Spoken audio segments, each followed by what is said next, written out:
मैं कोई स्पीच नहीं देने वाला हूं, मैं बहुत जूनियर हूं, बहुत ही सीनियर लोग बैठे हैं, लेकिन इतना मैं कहूंगा कि लोकतंत्र खतरे में है, देश का लोकतंत्र खतरे में है।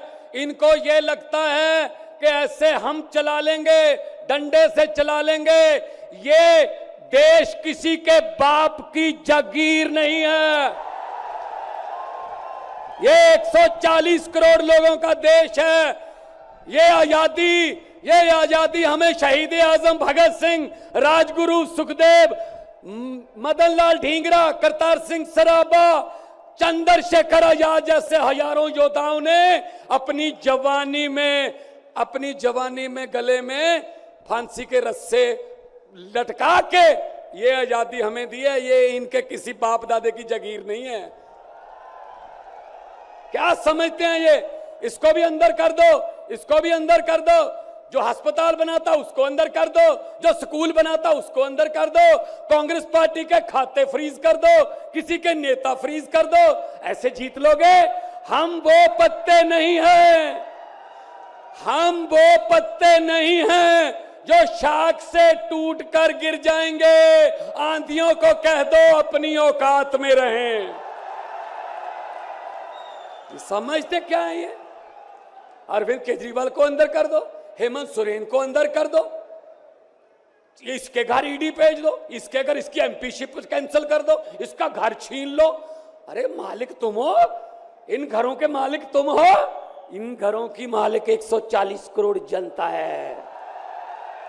कोई पता नहीं किस घर में लोगों ने किसको पहुंचाना है। ये गलत फहमी में है। हुकूमत वो करते हैं जिनका दिलों पर राज होता है। यूं कहने को तो मुर्गे के सर पे भी ताज होता है। आज सुनीता जी, आज कल्पना जी बैठे हैं, सोनिया जी बैठे हैं। मैं नमस्कार करता हूं, नमन करता हूं कि इन्होंने इतने दुख झेले, इन्होंने क्या क्या नहीं देखा अपनी जिंदगी में, आंधियां तूफान झेले, लेकिन फिर भी इतने हौसले वाले बैठे हैं और आपके साथ है। आपका प्यार जो है सबसे बड़ी ऑक्सीजन आपका प्यार है। ये तालियां किसी को ऐसे नहीं मिलती। किसी को दिहाड़ी देके मोदी मोदी करवाना बहुत इजी है। जब कोई दिल से बोलता है ना, वो बात असर रखती है। जब दिल से बोलता है, ये देश के टुकड़े टुकड़े करना चाहते हैं, जैसे राहुल जी कह रहे हैं। ये देश को नफरत की आंधी में लेके गए हुए हैं। ये सीएए लेके आए। मैं पार्लियामेंट में था, मैं एमपी था तब। मैंने कहा जी मुझे बोलने का मौका दीजिए। कहते नहीं जी। मैंने कहा जी 30 सेकंड। कहते जी, मैंने कहा जी 30 सेकंड। कहते 30 सेकंड में क्या बोलोगे? नहीं। मैंने कहा जी 20 सेकंड। कहते 20? मैंने कहा हाँ। स्पीकर साहब कहने लगे आपका समय शुरू होता है अब। तो मैंने 20 सेकंड में बोला, मैंने कहा लंबे सफर को मीलों में मत बांटिए, कौम को कबीलों में मत बांटिए। एक बहता दरिया है मेरा भारत देश, इसको नदियों और झीलों में मत बांटिए।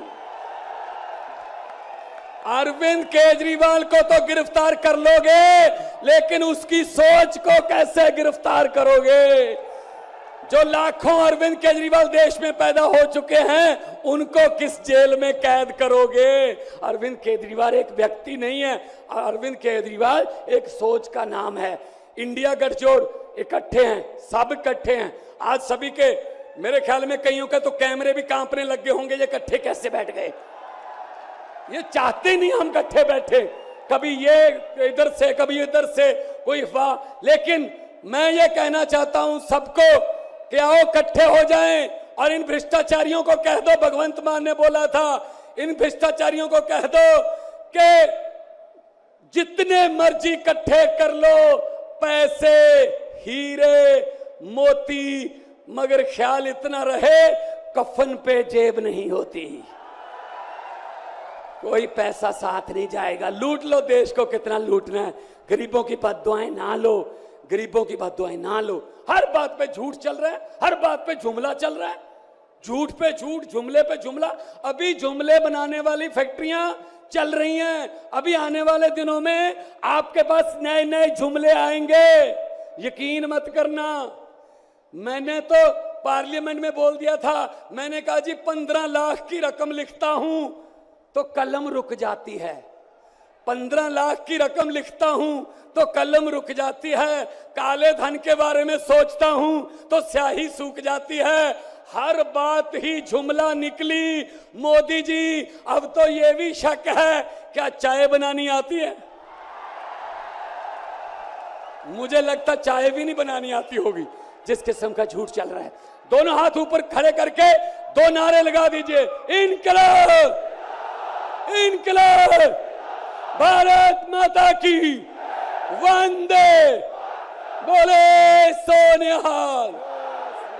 बहुत बहुत धन्यवाद, बहुत बहुत धन्यवाद।